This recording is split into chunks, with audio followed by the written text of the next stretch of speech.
So ito na po mga katami, sasabihin ko na po sa inyo kung bakit for a while parang nawala ako. For now, status ko po ngayon ay gusto kong umiyak. Quack, quack, diva, ikaw ang bida sa tuwa't saya, walang kapara. Galing mo'y abot hanggang tala.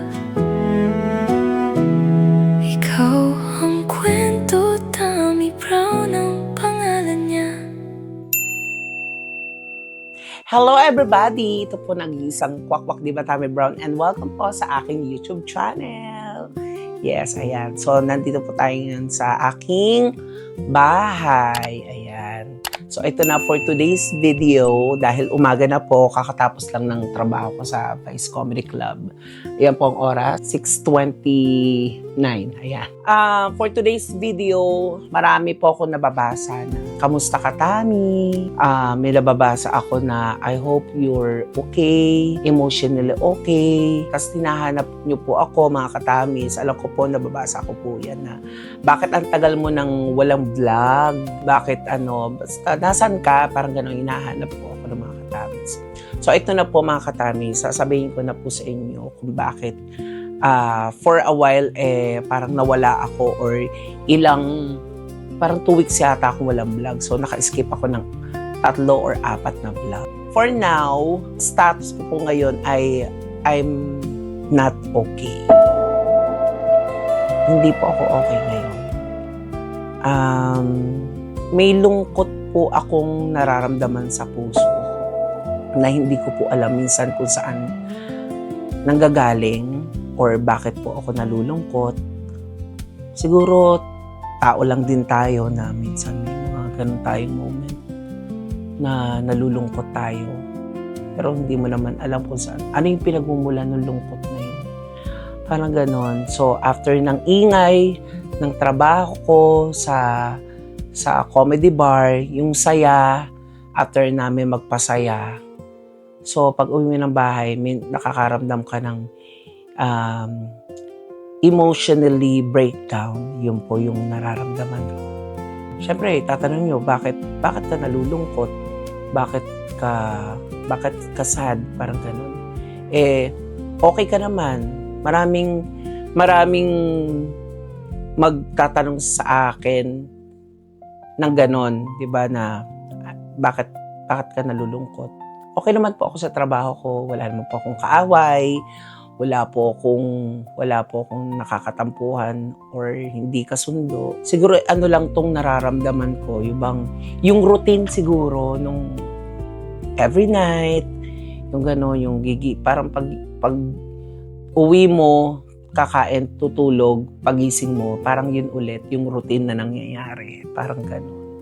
Though, magandang naman yun na, kumbaga, na busy ka busy ako, na marami akong ginagawa, nag-work ako, at the same time, nagbablog ako. Yung pagod kasi ng katawan, pag pagod ka sa trabaho, pag uwi mo, ipapahinga mo lang yun itutulog mo lang yun. Pero pag pagod yung utak mo, at saka pagod ito, yung puso mo, parang ang hirap niyang i-heal agad, alam mo, yung parang may process para doon. So, yun po talaga yung rason kung bakit nakapag-skip ako ng mga vlogs, tapos hindi ako nakakapag-upload. It's just because nagpahinga po ako. Yung makapag-unwind, pag day off ko, at umuwi ako ng Laguna, gusto kong may nakakausap ako, gusto kong umiyak, gusto kong may kausap, gusto ko ng parang may kayakap. Siguro, and siguro may namimiss lang ako ng mga tao. So, ayun po, kaya bakit po ako nakapag-skip ng mga vlogs. And alam ko, yung iba po sa inyo maiintindihan yung part na kung ano yung nararamdaman ko. For today's video, wala po akong pasok today, Sunday. So, gusto kong mag-unwind ulit, mag-refresh, mag-recharge, kumain ng masarap. Pwedeng uminom ng konting alak and pwede naman sigurong umiyak or pwede kang pwede kang mag-muni-muni ng mga bagay-bagay na alam niyo po yun, yung na pwede nating gawin pa, ano pa yung mga kaya nating gawin pa. So, ngayong araw na to, ay pupunta pa ako ng Tagaytay.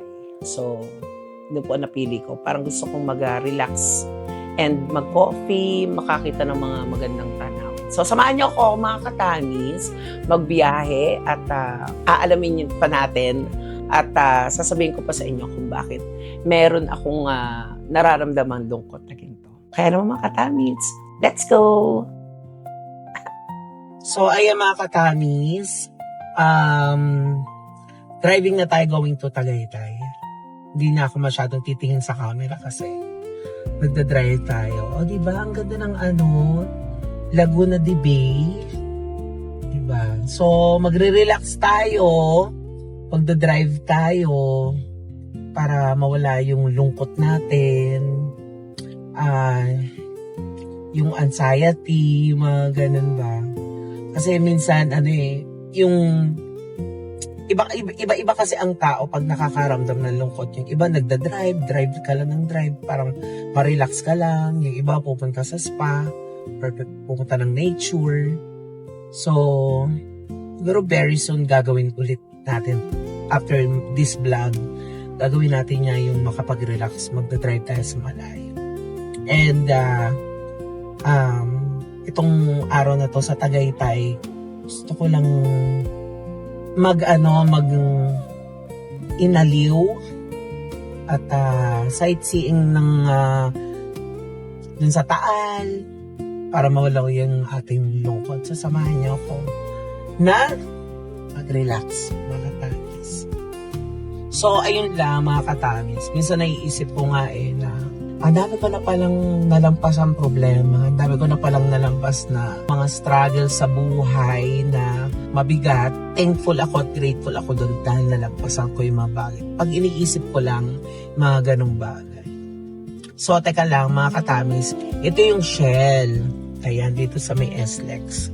So, dadaan tayo dito kasi iti-take na rin natin yung chance na makapagpagas at saka pwede daw magpakabit dito ng sticker ng yung universe na card para kung pupunta tayo sa south at saka sa north makakapag tayo ng RFI. Sorry po, P-Power po ba? Ha? P-Power mo? Power Ranger. Smile ka lang kuya, nakablog ako. Hello. Yes, ayan. Papapultang tayo. Gusto mahal ng gas ngayon. Diba? Kuya, diba may dito? Parang kabitan ng card ng RFID. Saan po? Ayun po yung kulay green po lang yun. Ayun. Sa tabi ng Krispy Kreme. Oo, sige. Kultang po, ano? Thank you, kuya. Ay, ka naman sa vlog ko. Pwede po sama sa vlog ko. Oo. Si Lance. Lance! This is Lance. Diba sikat yun? Si Lance. Po yan, si Lance. Oo nga, pogi, no? Kuya, ginagaya mo ba si Inigo Pascual? Anak ni Piolo Pascual? Ay, hindi. Joshua Garcia. Malayo. Malayo ba? Malayo. Okay lang yun. At importante, nice ka. Ayan, so, pagas tayo para baka mamaya iwan tayo nito ni Diva. Baka mamaya magtampo si Diva. Wala tayong gas. Ayan, tapos pakapit tayo ng RFID.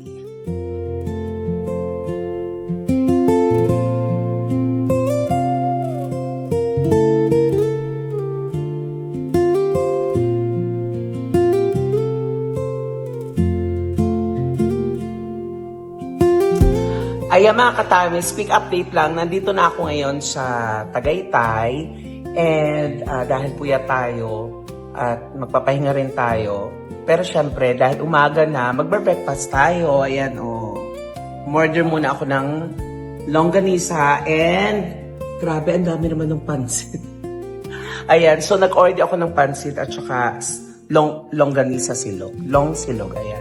So, and after nitong breakfast ko, and then, kuha ko ng isang Airbnb na matutuluyan dito sa Tagaytay. So, kain muna ako, guys.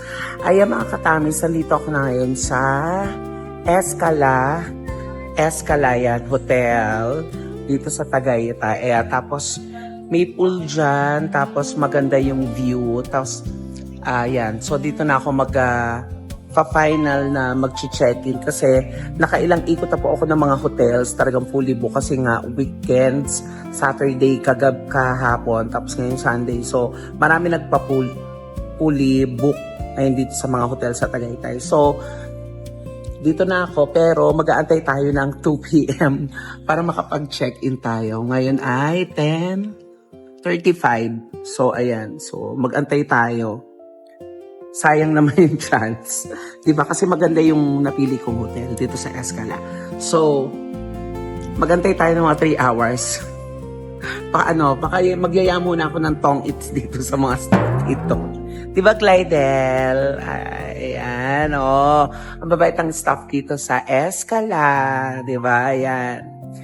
So, para makapag-relax tayo. And then, para may nakita kong chapel, may Sunday Mass. Tama ba? Yes. May Sunday Mass dito, ongoing. Yes po, ongoing po siya, 9:30 every time. Yan. So, habang nag-aantay ako ng oras, siguro, pwede tayo magsimba, umattend tayo ng Mass para mabawasan yung lungkot natin at saka yung mga kasalanan natin, yung mga gusto nating ihiling na nagpapabigat sa atin. Let's go mga katamis!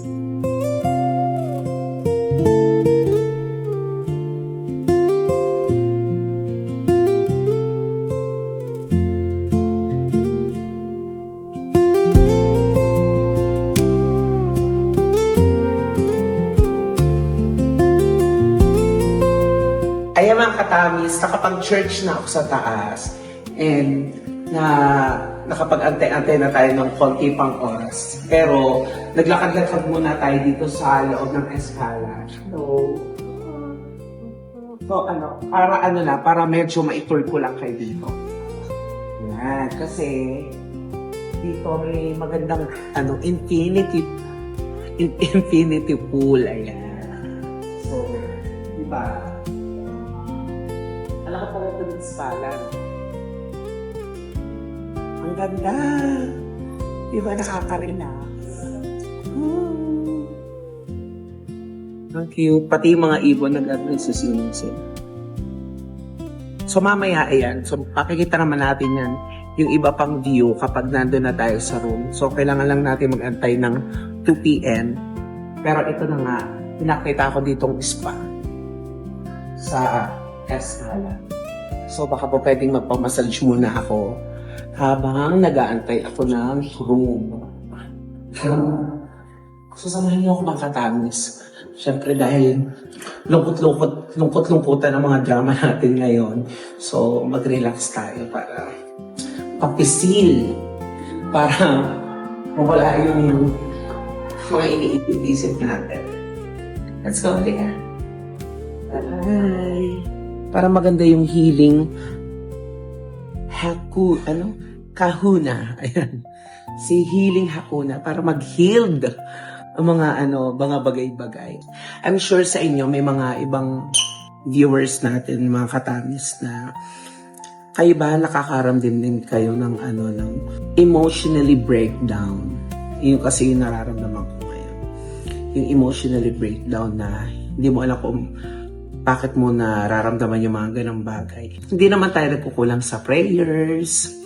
And syempre, hindi naman tayo nagkukulang sa mga paniniwala natin na in a positive way. Yung mga thoughts natin. Pero minsan talaga makakaramdam ka ng yung parang nangihina or ang tawag doon, yung nawawalan ka ng kumpiyansa sa sarili mo. Because pagod ka lang, siguro you need to rest, kailangan mo mag-relax. Ito tong ginagawa natin ngayong araw na to para ma-absorb yung pagod din natin. And it's okay na minsan napapagod tayo, tao lang tayo. Okay lang mapagod, pwedeng magpahinga for a while. And after mo magpahinga, pag okay ka na ulit, laban na lang ulit. Ganun lang ang life. Yan. At mag-pray palagi. Yan na naman ginagawa natin. Mag-pray para mawala yung mga bigat-bigat, mga negative vibes. Diba? Na nararamdaman natin. So, ito na nga. Papamassage na ako.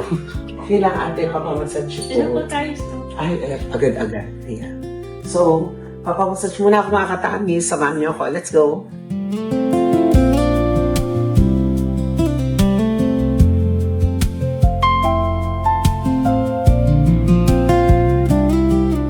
Ayan mga katamis, after 4 hours natin pag-aantay. So, ito na. Nakapagpamassage na ako and nakapag-mask kanina sa baba. Nakapagdasal tayo. Now, ito na yung kwarto ko na kinuha. Ayan. So, halika mga katabi, samahan niyo ako. Ayan.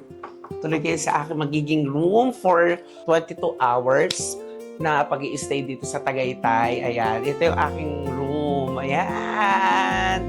Yee! Ayan. So, ito ang ating magiging kama. Ang ating pahingahan. Ika nga, pwede naman magpahinga, di ba?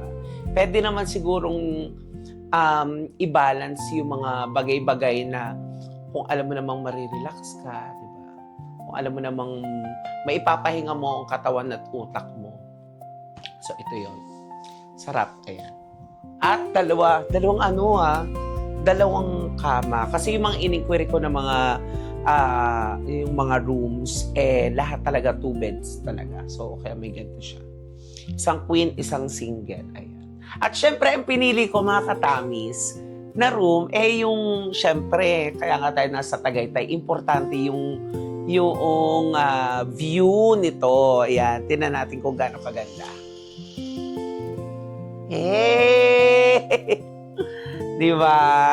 Oh. Anong saying ko mga katamis? Halika, ito tayo dito sa labas.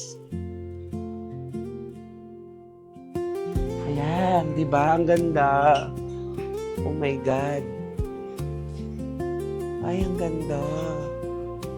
Di ba? Kita niyo kung gaano kaganda. So, ang sarap magmuni-muni pag ganitong marami ka natatanaw. Yung bang tipong makakapag-isip ka ng mga bagay-bagay na magagandang thoughts, mga magagandang ideas para nakapagpahinga ka tapos pagbuo na ulit yung utak mo, mas madali ka makakapag-desisyon sa buhay. At saka mas marami kang mga magagandang maiisip. Ganda.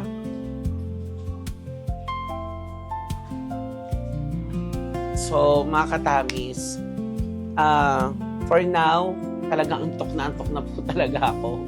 Hindi ko na kaya po yung antok. Pero, mag-aano tayo, yung isang mabilisang lunch, kasi anong oras na? 2:00 na, hindi pa ako nakapag-lunch. And after nun, sleep, and then mamaya, mag-chikahan pa rin tayo para sa dinner, tapos pwede tayong pumunta kung saan dito sa Tagaytay para mag-relax pa rin. So, ayan mga katamis, pahinga muna tayo.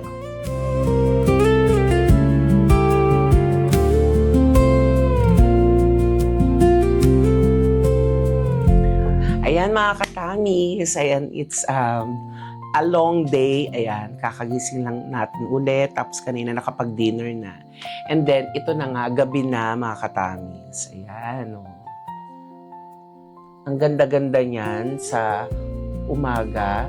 Sa gabi maganda rin kasi kita yung city lights. Ayan, ang haba nung araw na magkakasama tayo mga katamis. Diba? From sa bahay, sa Quezon City, tapos nagda-drive ako. Tapos kaninang umaga, ngayon, gabi na. Grabe, ang daming nangyari itong buong araw na to. At thank you Lord sa buong araw na to. Diba? Nakapag-relax tayo, nakapagsimba tayo, nakakain tayo ng masarap, nakapag-muni-muni tayo, sightseeing tayo ng magandang view dito sa Tagaytay. At na-lessen naman yung yung lungkot ko, 'di ba? Siguro dapat ganun lang talaga siguro mga katamis. Dapat ibabalance lang natin yung mga bagay-bagay, 'di ba? Work, pag pagod, pwede kang magpahinga. Pag magpahinga, pwede kang mag-relax muna. stop ka muna. Diba? Yung hinto ka lang ng sandali and then pagbalik mo, mas malakas ka na. Ano naman siguro yun. Kasi syempre, tao lang tayo. Minsan may mga times na nasasaktan tayo o nalulungkot tayo. Normal lang siguro yun. Oo. Pero babalik tayo ng mas malakas pa. Ayan. May mga bagay lang siguro na yung iba sa inyo nagtatanong, bakit ka nalulungkot? Blessed ka naman, may maayos ka naman na trabaho, nakapaligid sa iyo mga okay na tao. Sa mga katulad ko na nakakaramdam ng ganito, hindi naiintindihan ko po rin kayo. Kasi hindi ganun kadali yung bang nag-healed ka pa para sa sarili mo. Hinihealed mo yung puso mo na mas okay ka, mas strong ka. And siguro sa isang mga bandang nalulungkot ako, mga katamis, yung bang sana kapiling ko ngayon nanay at tatay ko, diba? Sana buhay pa sila. Kaso maaga po akong naulila, maagang nawala yung nanay at tatay ko. Siguro minsan nagpapalungkot sa akin na sana naabutan nila yung kung anong meron ako ngayon na natatanggap ko na biyaya na sana kasama ko sila. Kaya minsan nalulungkot po ako. At okay lang yun. Mag-pray tayo palagi sa mga katulad ko na ganito, nakakaramdam ng lungkot. At alam kong hindi tayo papapayaan ni Lord siya. Ang sarap ang sarap tingnan nung view yun. Yung malayong yun. Ang dami mong naiisip na magaganda para so okay yun yung nakakapag-isip ka ng mas magaganda para pagbalik mo ulit sa trabaho, pagsabak mo ulit sa trabaho, mas strong ka na, ayan. Mas handa ka sa mga pwedeng mangyari sa mga susunod na araw. Ayan. And mga katamis, sana po samahan niyo po akong ipagdasal din ako na maging okay na agad ako. Ito po ay, kumbaga, may proseso po kasi ito, yung pag-heal. So, para pagbalik ko sa pag-vlog pa ulit sa mga susunod na araw, mas masaya at masigla po tayo. Siyempre, hindi ko kayo iiwan mga katamis, siyempre. Kaya ako nandito po at lumalaban at nagpapasaya para po rin sa inyo mga katamis.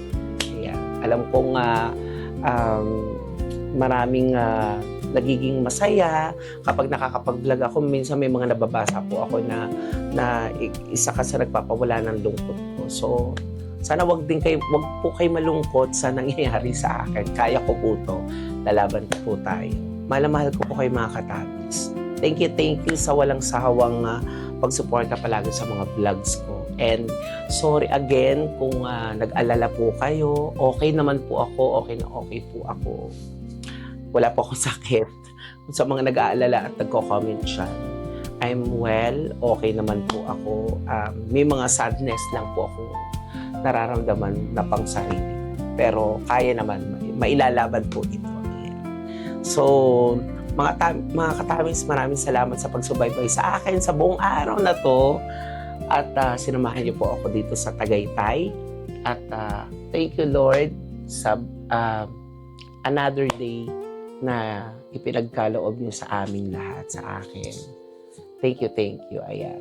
So mga katamis, hanggang dito na lang, magpapahinga na po tayo. And tomorrow, babalik na po tayo ulit ng Quezon City. So, mag-work na po ulit tayo. So, maraming salamat and good night everybody. Mag-pray tayo palagi. At syempre, ilalambing ko po ulit sa inyo mga katamis. Please subscribe my YouTube channel po. Ayan po. Sa baba po yan. At syempre, ang buong Beck Squad nasa baba rin po yan. Ayan. Mahal ko kayo and ingat tayo palagi. And I love you so much. Good night mga katamis!